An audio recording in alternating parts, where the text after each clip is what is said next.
In this week's Adjusting to Climate Change, NBC 10 meteorologist Chris Gloninger takes us to East Boston, which has some of the most vulnerable affordable housing in the country. As sea level rises, the number of units that face flooding could climb by more than 1,000%. This is a story that is all new at 7. East Boston is incredibly dynamic, unique community. It's where Magdalena Ayad calls home. She hails from Argentina and lives in this part of Boston, which is more than 50% Hispanic. Learning how to navigate the system in itself on a day-to-day basis for people with language barriers is difficult.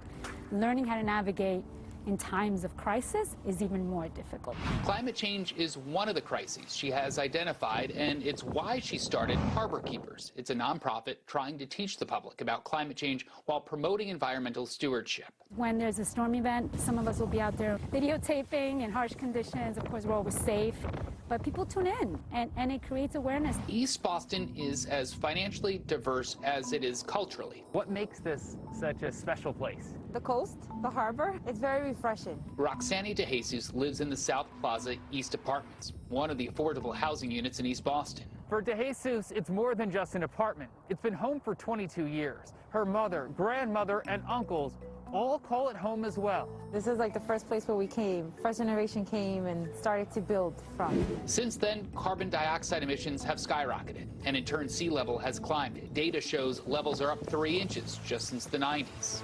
3 years ago, for the first time, we saw the water come out of the harbor. We partnered for this story with scientists and journalists from Climate Central, where they've identified more than 1,500 affordable housing units in the Commonwealth vulnerable to coastal flooding, a number that they warned could triple by 2050. Boston and Quincy will be hit hard, while the number of affordable units exposed in Cambridge could jump more than 1,200% in just 30 years. By 2050, you're looking at about a foot of sea level rise. In 2100, you're going to see about 3 to 4 feet. And we're actually learning that sea levels are rising faster than we expected. Boston works with developers to ensure new housing can withstand future impacts of climate change. And the city's inclusionary development policy requires that there be 13 to 18% affordable housing units. But for older housing, it's concerning. We have no flood insurance here at all.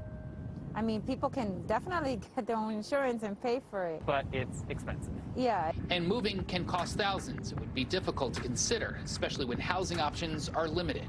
I'm meteorologist Chris Gloninger, NBC 10 Boston.